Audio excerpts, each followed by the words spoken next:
but I got to ask you a question because you two, Earl and Chad, for those who haven't heard of these two messers, are both comedians. But when we think of comedians, we think of the legends. You think of Rodney Dangerfield, Eddie Murphy, and Brendan Schaub. But that's why I've got to ask you about Brendan Schaub. If you can hold the laughter and stop thinking about all his classic bits, such as "What's up with Trump's hair?" Like that's good stuff. But I got a question for you, Earl. Of course, you live out there in LA, which, based on Wikipedia, is short for Los Angeles. Schaub was one of these guys, very funny, so witty. I can't believe how funny he is. He's like the comedic version of Kate McKinnon. Well, before Earl answers that, do you have a big Ireland following, or is it just all over the place?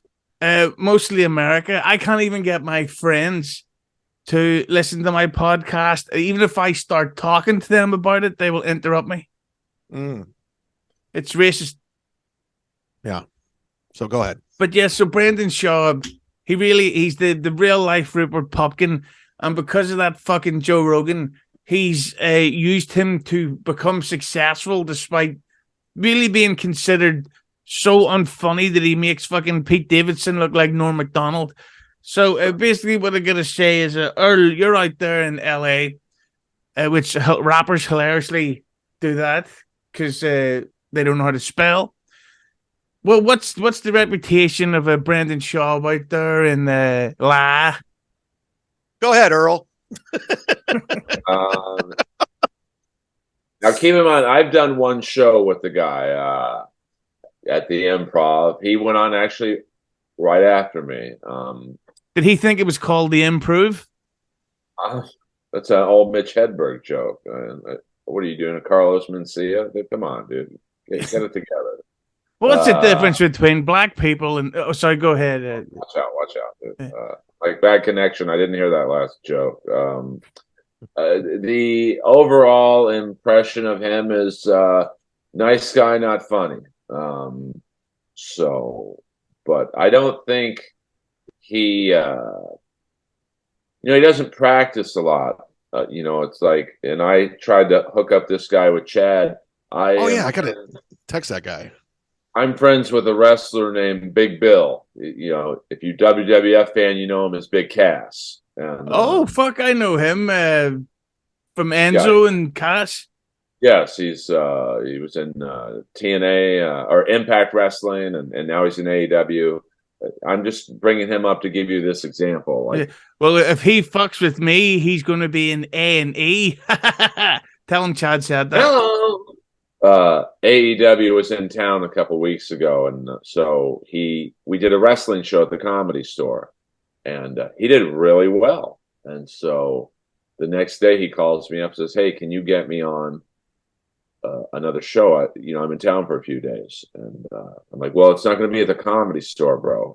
It's going to be at a open mic in a bad part of town, and you'll get a truer indication of if you want to do stand up or not. Because this is LA Comedy, the room I'm going to take you in." And no problem. So we go to this place. It's in a real bad part of town on a Saturday night at midnight. He killed.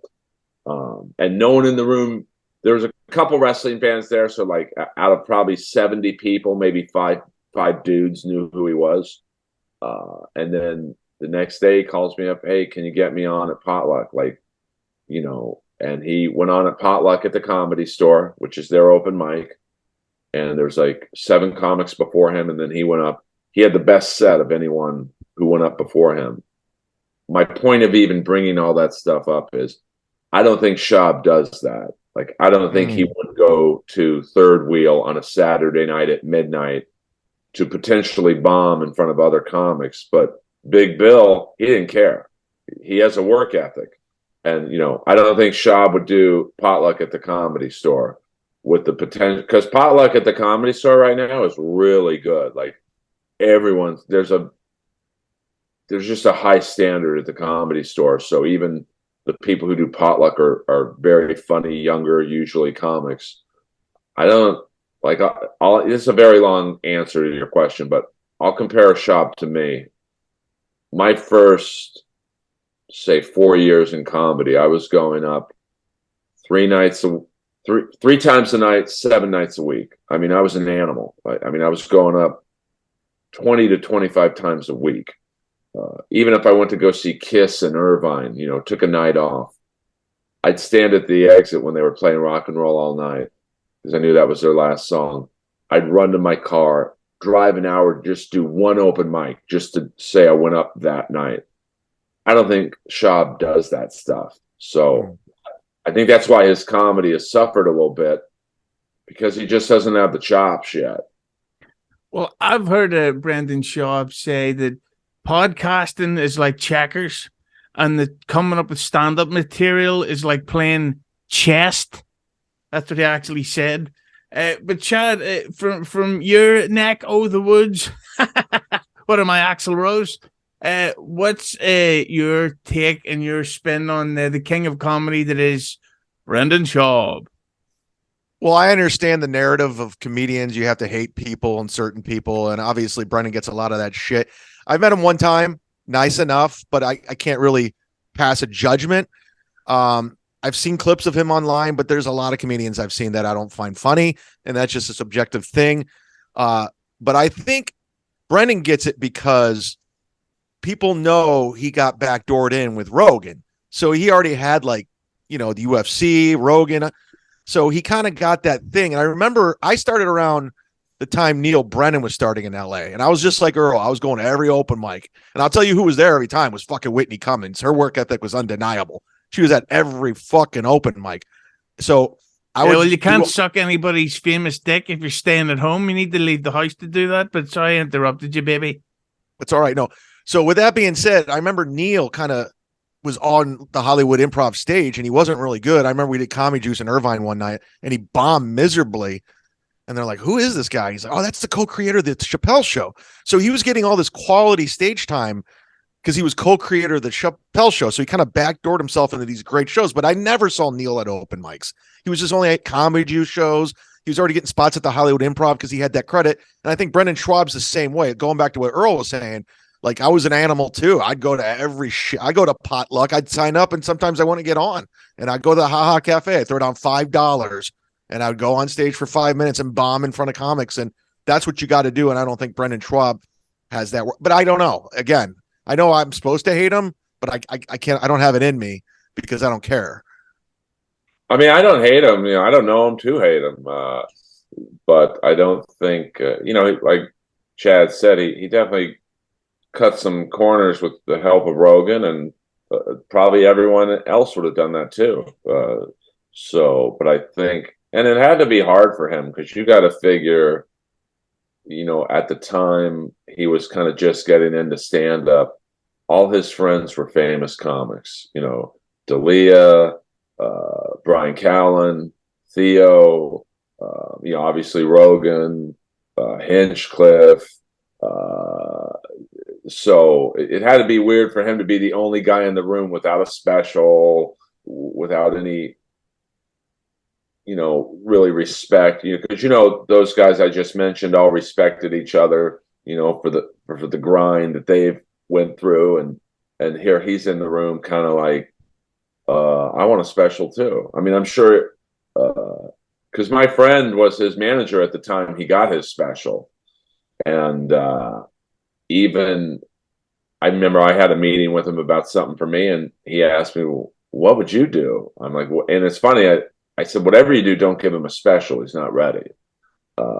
And I think Showtime was kind of pressuring him to do a special because he's a celebrity, and it's just the way it works. I mean, a celebrity's going to get a special over, say, like me and Chad, because no one knows who. I won't speak for Chad, but no one knows who I am. So, hey, I got 8 shitty podcasts talking about me, buddy. Hey, I do 2 wrestling podcasts nobody listens to. So I gave him the idea, and I still think it would have been 100 times better. Is don't have him do a special. Have him host like a Brendan Schaub and Friends, where he can host it. He probably got a couple minutes that are passable for television, and then you could always edit in laughs or whatever. And don't think that doesn't happen on some specials.